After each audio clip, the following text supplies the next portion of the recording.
Alright, we're good. Alright, let's hook up the wires. We'll plug in the connector first. You have to hear a snap when it goes properly in. You heard it? Yep. Good. And, of course, now we're turning this around. And we'll put the eyelets over the bolt. And then the nut over here. And we're going to tighten this, but not too much. This is not something you want to over tighten because it's sitting and resting into a plastic. Hold a finger against the wire while you tighten. Okay, covered with the boot, and we're good to go.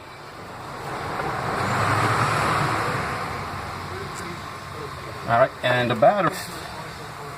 So you wouldn't try it without replacing the battery first, right? Yeah, I gotta wash the terminals. The acid that's accumulated. You keep it here in one spot until it's all nice and clean. So we're using water to clean the battery terminal. We're gonna install a new battery. And so we're cleaning off the terminals of the old one. Alright, and let's proceed by removing the negative side.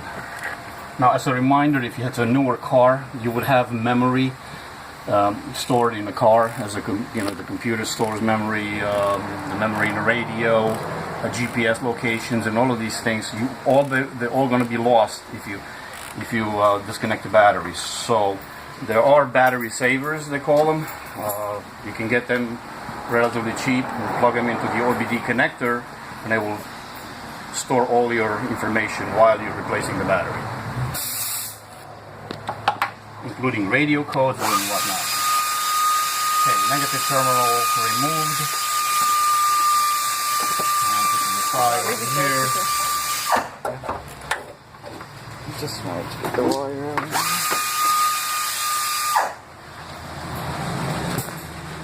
So why do you do the negative first? Usually you do that because you don't want to spike the computer. I believe it's a myth, but I don't think it makes much of a difference. However, that's what I learned in school, and that's what I'm following. But the key's still in the ignition? Yeah, the keys are in the ignition, but it doesn't make a difference because Okay. the ignition is off. You gotta spread these terminals a little bit. They were over tightened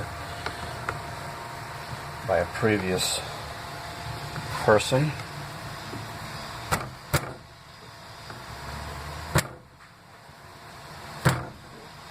Okay. And now the terminal will remove very easily. So we've got this. We get these pads that are pretty much useless. They sell them for about $10. They don't do anything. As you can see, all the oxidation that was on the battery was not prevented by these little things. Throw them right out. That's another myth that I just debunked. And let's remove the battery tray. Okay, so let's get this here. Both size, right size. Just because I had water on this, it makes the bolt come out easy. The nut will loosen up much easier as well. Instead of EW40? Yep. It works very fine. And you don't have to remove both sides. You can get away with just removing one of these rods, like this one. Put it here, lift, and turn, and then remove the battery. Make sure you recycle it.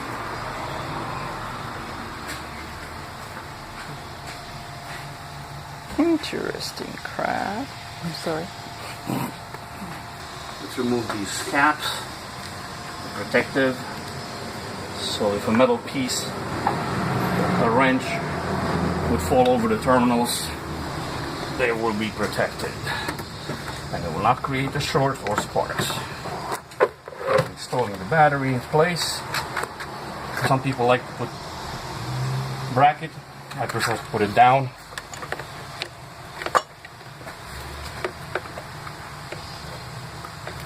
Does it make any difference? No, doesn't make a difference. It's just a matter of preference. That's for the light. This? Yeah. To adjust the headlight up and down. There's a little bubble in there. Alright, so we got this thing in. And let's get the rod. The rod is a hook on the bottom. And you slide it through the hole. Over here. You can feel it when it's positively engaged. Okay, put this thing down and of course start the nut.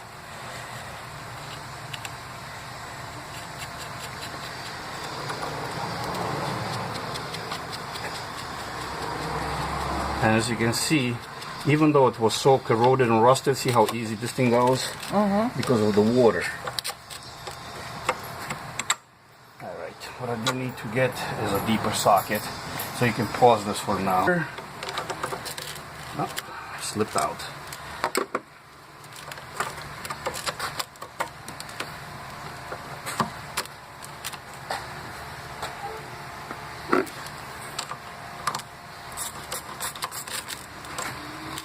Yes, this part is a bit difficult.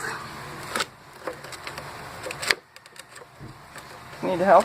No, it's just has to be positively inserted in the hole.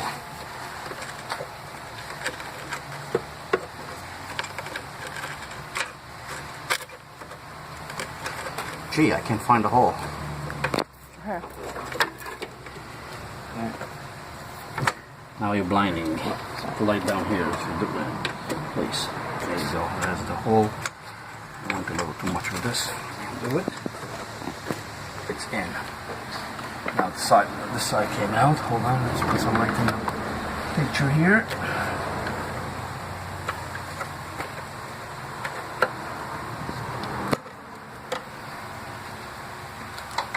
I have to do some adjustments.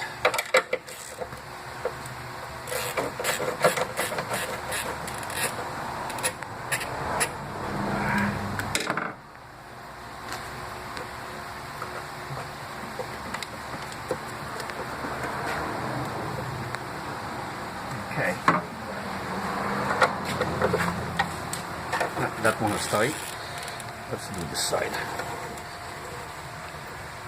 Very lightly.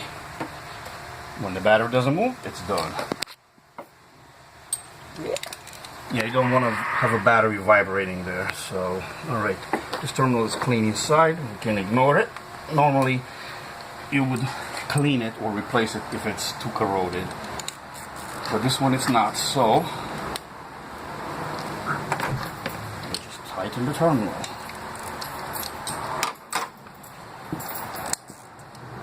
Like so.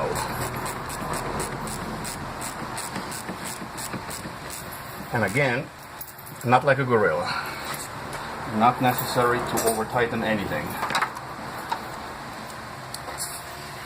And let's add the negative terminal.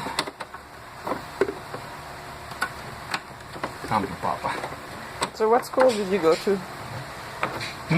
What school did you go to become a mechanic? No. Just how to replace a part. You can be your own mechanic anytime. Okay. You can repair your car anytime. It saves a lot of time, a lot of money. Okay. Now let's finalize it by doing a test to make sure the charging system is up to par. The ideal voltage that you may want to see coming out of the alternator, especially with the new battery, is 14.7 volts. Alright, let's get the tester going.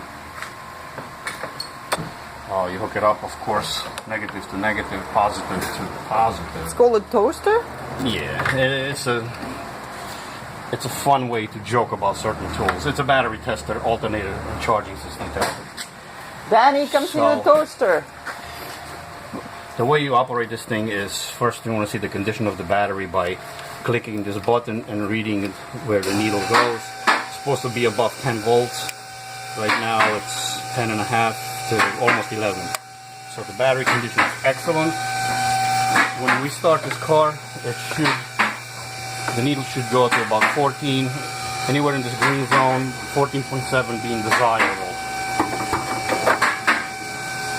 Alright, so it's all clear, I can start it up.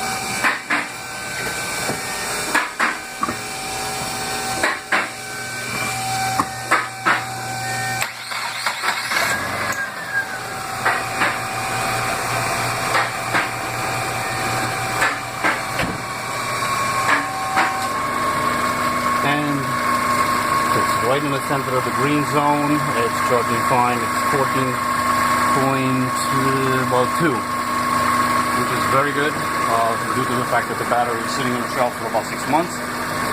And once the battery is fully charged, that volts then can increase to about 14.7. Okay, another job well done. Yeah. Thank you.